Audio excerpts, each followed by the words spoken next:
बघा आपले वर्डचे क्वेश्चन 120च्या समोरचे.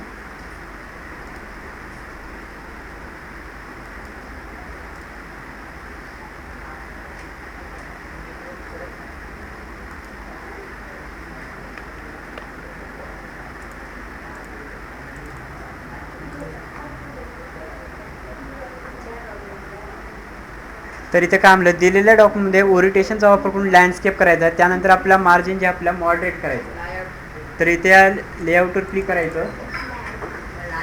त्यानंतर पहिलं काय करायचं, आपल्याला ओरिएंटेशनचा वापर करून लँडस्केप करायची. तर ओरिएंटेशनवर क्लिक करा. त्यानंतर याला लँडस्केप करायचं. त्यानंतर मार्जिनला क्लिक करायचं. इथे याला काय करायचं, आपल्या मॉडरेट करायची. पहिलं लेआउटवर जाऊन ओरिएंटेशन वापरायचं. त्यानंतर मार्जिन करायचा. दिलेल्या इमेज वर्डमध्ये हेडर आणि फुटरचा वापर करून आपल्या हेडरमध्ये आपल्याला इम्पॉर्टन्स ऑफ ट्रॅव्हलिंग हा हेडर इन्सर्ट करावं. त्यानंतर फुटरमध्ये आपल्याला थँक यू लिहायचं. इथे टाकायचं इम्पॉर्टन्स ऑफ ट्रॅव्हलिंग. ह्या ठिकाणी डबल क्लिक करा. डबल क्लिक केलं तरी चालते, किंवा इथं इन्सर्ट टॅबवर जाऊन हेडरला ब्लँक हेडर घेतलं तरी चालते. ह्या ठिकाणी इन्सर्ट हेडर इथून ब्लँक हेडर घेतलं तरी चालते असं. ठीक आहे. त्यानंतर काय करायचं, इथं आपल्याला खाली फुटर टेक्स्टमध्ये आपल्या थँक्यू लिहावं. तर इथे क्लिक करायचं. इथं बॉटम आयला क्लिक करून खाली घ्यायचं. इथं थँक्यू लिहायचं. या ठिकाणी टी कॅपिटल आहे, टी कॅपिटल टाकायचं. हेडर फुटर क्लोज केलं तरी चालते, नाही केलं तरी चालते. दिलेल्या डॉक्युमेंटमध्ये 5व्या वाक्याला फॉन्ट कलर आपल्याला सेमी बोल्ड करायचं. सेमी बोल्ड करता येते फॉन्ट. इथं 5वं वाक्य सिलेक्ट करायचं. त्यानंतर इथं फॉन्टवर क्लिक करायचं. इथं फॉन्ट टाईप करा आणि इथं सेमी बोल्ड म्हणलं, सेमी बोल्ड आहे इथे. ह्या ठिकाणी इथे काय, इथे या ठिकाणी फॉन्ट आलेला आहे. इथे याला क्लिक करायचं. दिलेल्या एमएस वर्डमध्ये पहिल्या पॉईंटची हायलाईट कलर आपल्याला डार्क येलो करावं. दिसते का इथं पहिल्या वाक्याची पॉईंट म्हणले. तर इथं पहिलं पॉईंट इथं आहे. या ठिकाणी याला क्लिक करायचं. हायलाईट कलरवर क्लिक करायचं. त्यानंतर इथं डार्क येलो म्हणलं. डार्क येलो कोणता आहे बघायचं. इथे क्लिक करायचं.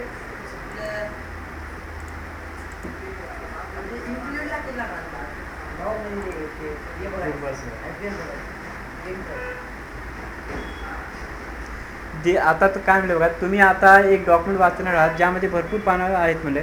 तर वाचण्यासाठी जागा कमी असल्यानं अशी डॉक्युमेंट वाचणं अवघड असतं.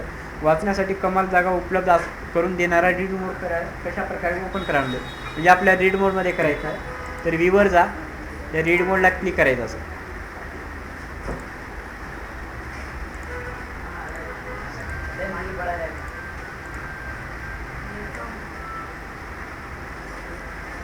दिलेल्या डॉक्युमेंट रीड मोडमध्ये डॉक्युमेंट काय करायचं, पुन्हा आपल्याला व्ह्यू टॅबचा वापर करून एडिट मोडमध्ये करायचा. म्हणजे आपला पहिला रीड मोड करायचा आहे. त्यानंतर परत आपल्या एडिट मोडमध्ये कन्वर्ट करायचं आहे. तर व्ह्यूवर जायचं. त्या रीड मोडला क्लिक करायचं आणि कीबोर्डमधून आपल्या इस्केप नावाचं बटन दाबायचं. ESC नावाचं पहिला. त्यानंतर याला सबमिट करायचं. समोरचा प्रश्न बघा. दिलेल्या डॉक्युमेंटमध्ये दिलेला मजकूर एक कॉलम आणि 10 रोमध्ये कन्वर्ट करा. म्हणजे आपल्याला काय करायचं, टेबल दिलेला आहे, एक कॉलम 10 रोमध्ये कन्वर्ट करायचं आहे. या टेबलला सिलेक्ट करा पहिलं. त्यानंतर इथं इन्सर्ट टॅबवर जायचं. इथं आल्याच्यानंतर टेबलला क्लिक करायचं. इथं कन्वर्ट टू टेक्स्ट टेबलला क्लिक केलं तरी चालते, किंवा इन्सर्ट टेबलला क्लिक केलं तरी चालते. याच्यात दिलेल्या डॉक्युमेंटमध्ये तिसऱ्या वाक्यातील तिसरा शब्द म्हणजे काय म्हणजे आपल्याला दिलेल्या डॉक्युमेंटमध्ये तिसऱ्या वाक्यातील तिसरा शब्द या टेक्स्टला आपल्याला सिंगल स्ट्राईक थ्रू द्यायचा आहे. तर तिसरा शब्द जे आपला नूर शब्द आहे याला सिलेक्ट करायचं. ह्या ABC मध्ये क्लिक करायचं स्ट्राईक थ्रूमध्ये.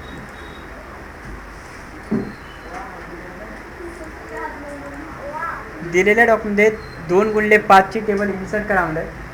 त्यानंतर आपल्याला काय करायचं आहे, कोणत्याही एका सेलचा रंग जे आपल्याला रेड करावं. तर इन्सर्ट टॅबवर क्लिक करायचं. त्यानंतर टेबलला क्लिक करा. 2x5 घ्यायचं असं. त्यानंतर एका सेलला सिलेक्ट करायचं असं. त्यानंतर आपल्याला काय करायचं आहे, इथं कलर करायचं. एक सेल सिलेक्ट करा असं. शेडिंग कलरला क्लिक करून याला रेड करायचं. इथं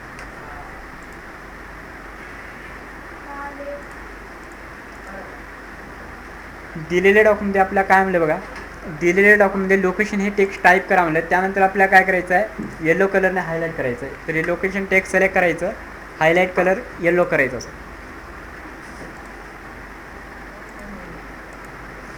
दिलेल्या डॉक्युमेंटमध्ये साईड लाईन आपल्याला स्टाईल करायचं आहे. त्यानंतर हेडरमध्ये आपल्याला काय करायचं, साईड लाईन. त्यानंतर फुटरमध्ये ग्रीड करायचं आहे. साईड लाईन हेडर वापरायचा आहे, ग्रीड नावाचं फुटर घ्यायचं आहे. त्यानंतर इन्सर्ट टॅबवर क्लिक करायचं, हेडरला क्लिक करायचं, याच्यामध्ये साईड लाईन कुठं आहे बघायचं याच्यात.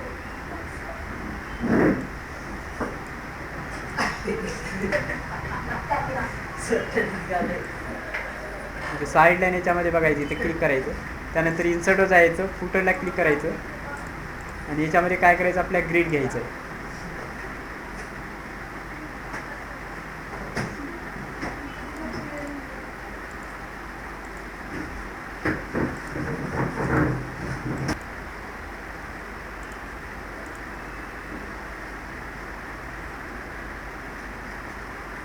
तिसऱ्या वाक्याच्या रिलीफ बदलून आपल्याला काय करायचं आहे, इम्बॉसेस करायचं. रिलीफ बदलायचं तिसऱ्या वाक्याचं.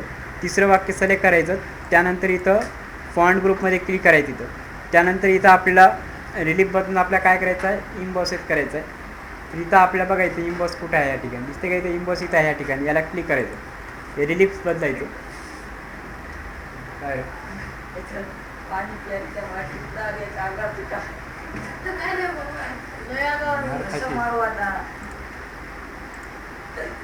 दिलेल्या डॉक्युमेंटमध्ये वॉटरमार्क, आपल्या प्लॅनेट नावाचं वॉटरमार्क आपल्याला टाकायचं आहे ह्याच्यात. तर मागचा प्रश्न आहे, ते वॉटरमार्क ॲड करायचं आहे. इथं डिझाईनवर जायचं, वॉटरमार्कला क्लिक करायचं या ठिकाणी. कस्टम वॉटरमार्क घ्यायचं, इथं प्लॅनेट वॉटरमार्क टाकायचं. इथं हे टेक्स्ट वॉटरमार्कला क्लिक करून हे टेक्स्ट कट करायचं आणि इथं टाकायचं असं.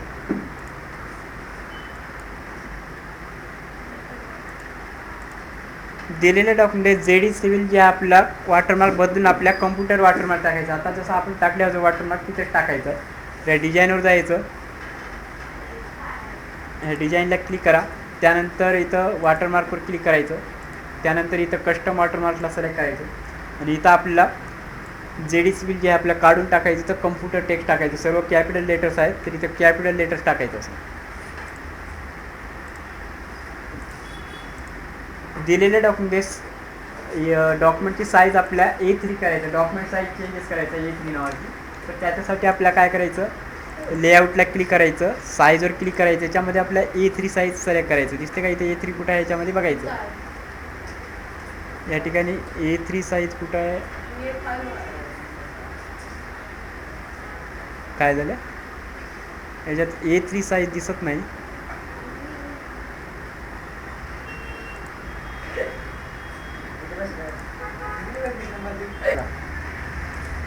तर याच्यामध्ये आपल्या A3 साईज म्हटलं तर A3 साईज याच्यामध्ये दिसत नाही. तर इथं आपल्या एक्झाममध्ये येते A3 साईज. त्या लेआउटमध्ये क्लिक करायचं. इथं साईजमध्ये आपल्याला A4च्या खाली इथं आपल्या A3 साईज दिसते, इथं आपल्याला दिसत नाही याच्यात. तर मोर पेपर साईजला क्लिक करून बघा, याच्यात असेल तर. इथं असेल तर घ्या, नसेल तर आपल्या येणार नाही. इथे हेल्पमध्ये बघा, याच्यामध्ये पण आपल्या A3 साईज दाखवते.